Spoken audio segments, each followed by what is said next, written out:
జై శ్రీరామ్ అందరికీ నమస్కారం వెల్కమ్ టు న్యూస్ అఖండ నేను మీ కస్తూరి శ్రీధర్ మిత్రులారా మన దేశ రక్షణ రంగానికి సంబంధించినటువంటి మరొక కీలకమైన అప్డేట్ అయితే తీసుకొచ్చిన సరే మన దేశానికి ఉన్నటువంటి నైసర్గిక స్వరూపాలను బట్టి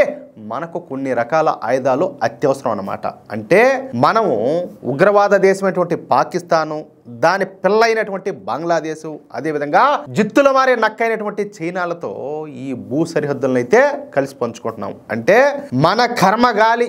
ఈ మూడు దేశాలు మన దేశానికి ఆనుకోనే ఉన్నాయి ఇక ఈ మూడు దేశాలు కూడా మనకు శత్రు దేశాలే అంటే ఏ సమయంలోనైనా సరే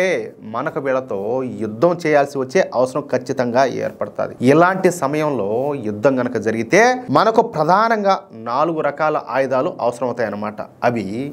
యుద్ధ ట్యాంకులు యాంటీ ట్యాంక్ గైడెడ్ మిసైల్స్ అలాగే షార్ట్ రేంజ్ మిసైల్ సిస్టమ్స్ అలాగే ఆర్టిలరీ గన్స్ ఈ 4 సరే వీటిలో యుద్ధ ట్యాంకులు యాంటీ ట్యాంక్ గైడెడ్ మిసైల్స్ అదేవిధంగా ఆర్టిలరీ గన్స్ విషయాన్ని పక్కన పెడితే ఇప్పుడు మనం షార్ట్ రేంజ్ మిసైల్ సిస్టమ్స్ గురించి మాట్లాడుకుందాం ఈ షార్ట్ రేంజ్ మిసైల్ సిస్టమ్స్ ను తయారు చేయడం అంటే మామూలు మాటలు కాదు ఎందుకంటే శత్రువుకు మనకు మధ్య దూరం తక్కువగా ఉంటుంది శత్రువు మన మీదకు మిసైల్ వదిలిన కొన్ని సెకండ్లలోనే మన షార్ట్ రేంజ్ మిసైల్ వ్యవస్థ ఆపరేట్ అయిపోయి శత్రువు యొక్క మిసైల్స్ ను గుర్తించి వెంటనే దానికి కౌంటర్గా మరొక మిసైల్ని అయితే రిలీజ్ చేయాల్సి ఉంటుంది అనమాట దానినే ఇంటర్సెప్టార్ అంటారనమాట అంటే ఈ ఇంటర్సెప్టార్ మిసైల్ మన శత్రువుల యొక్క మిసైల్స్ ను దారిలోనే అడ్డగించి పేల్చేస్తాయి ఇదంతా కూడా కేవలం ఒక 3 నుంచి 4 నిమిషాల టైంలోనే జరిగిపోతుంది అంటే ఈ లెక్కన షార్ట్ రేంజ్ మిసైల్ వ్యవస్థలు ఏ స్థాయిలో పనిచేస్తాయో మనం అర్థం చేసుకోవచ్చు నిజానికి మన దగ్గర మొన్నటి దాకా ఈ షార్ట్ రేంజ్ మిసైల్ వ్యవస్థలు లేవు అనమాట కానీ మనకు ఈ షార్ట్ రేంజ్ మిసైల్ వ్యవస్థల అవసరం అయితే ఉండాలి అందుకే ఈ ప్రాజెక్ట్ను కేంద్ర ప్రభుత్వం మన డిఆర్డిఓకి అయితే అప్పగించిందనమాట అలాగే దాదాపుగా ప్రతి సంవత్సరం కూడా 500 కోట్ల రూపాయలు అయితే కేటాయిస్తా వచ్చింది ఇక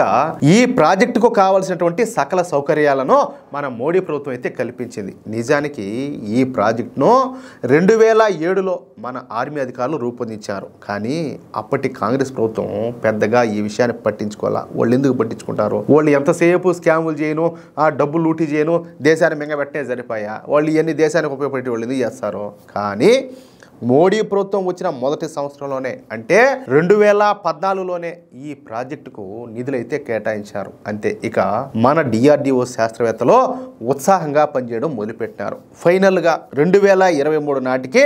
ఈ షార్ట్ రేంజ్ మిసైల్ సిస్టమ్స్ ను తయారు చేసి చూపించారనమాట దీనినే ఇంతకు ముందు మనము quick reaction surface to air missile అని చెప్పి పిలుచుకునేవాళ్ళం కానీ ఇప్పుడు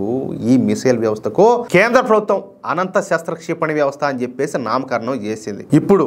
ఈ అనంత శస్త్ర క్షిపణి వ్యవస్థలను మన భారత ప్రభుత్వం పెద్ద సంఖ్యలో తయారు చేస్తుంది దాదాపుగా 30,000 కోట్లకు పదుల సంఖ్యలో ఈ అనంత శస్త్ర గగనతల రక్షణ వ్యవస్థలను తయారు చేస్తున్నారన్నమాట మొత్తంగా 6 రెజిమెంట్ల అనంత శస్త్ర వ్యవస్థలను సమకూర్చుకొని ఉన్నారు వీటిలో 2 రెజిమెంట్లు వచ్చేసి ఈ పాకిస్తాన్ సరిహద్దుల దగ్గర అలాగే 4 రెజిమెంట్లను చైనా సరిహద్దుల దగ్గర మోహరించనున్నారు మొన్న ఈ మధ్య జరిగినటువంటి ఆపరేషన్ సింధూర్లో ఈ టర్కీ డ్రోన్లను అదేవిధంగా చైనీస్ మిసైల్స్ను ఈ అనంత శస్త్ర రక్షణ వ్యవస్థలు అద్భుతంగా అడ్డుకుని విజయవంతంగా వాటిని అయితే నేలగూల్చేసినాయి ఇక ఈ అనంత శస్త్ర రక్షణ వ్యవస్థల యొక్క ఉపయోగాల గురించి చెప్పే ప్రయత్నం చేస్తా ఈ అనంత శస్త్ర అనేది అధునాతనమైనటువంటి high mobility air defence system అన్నమాట ఇది నిమిషంలో 100వ వంతులో స్పందించగలుగుతుంది ఇకపోతే ఈ వ్యవస్థ అనేది కదులుతానే శత్రు యొక్క లక్ష్యాలను గుర్తించి టార్గెట్ చేయగలుగుతుంది ఇక 3వ విషయం చాలా తక్కువ సమయంలో ఆగి ఇమ్మీడియట్గా ఈ మిసైల్స్ని అయితే ప్రయోగించగలుగుతుంది అలాగే దీని పరిధి 30 నుంచి 40 కిలోమీటర్ల వరకు ఉంటుంది ఇది రాత్రి పగలు కూడా పనిచేస్తుంది అనమాట ఎనీ టైం అడ్డమేలే ఇకపోతే ఇది ఆకాశం వంటి రక్షణ వ్యవస్థలతో కలిసి అద్భుతంగా పనిచేస్తుంది అలాగే మిగతా రక్షణ వ్యవస్థలకు అద్భుతమైనటువంటి సహకారాన్ని అందజేస్తుంది అలాగే ఈ కొత్త వ్యవస్థలతో పాటు మన భారతీయ ఆర్మీకు అధునాతనమైనటువంటి రాడార్లు ఎయిర్ డిఫెన్స్ సిస్టమ్స్ జామర్లు లేజర్ ఆధారిత పరికరాలు అదేవిధంగా శక్తివంతమైనటువంటి డిఫెన్స్ డిఫెన్స్ లాజిస్టిక్స్ కూడా అందనున్నాయి. ముఖ్యంగా ఇవి టర్కీ డ్రోన్లను, చైనా మిసైల్స్ను అద్భుతంగా అడ్డుకొని ధ్వంసం చేయగలుగుతాయి. ఇవి గాక భవిష్యత్తులో మరిన్ని గగనతల రక్షణ వ్యవస్థలు మన భారత అమ్ముల పొదిలో చేరనున్నాయంట. ఇది చెప్పాలంటే ఇది నిజంగా ఒక అద్భుతమైన డెవలప్మెంట్ అని చెప్పుకోవచ్చు. నేను గతంలో కూడా చాలాసార్లు చెప్పిన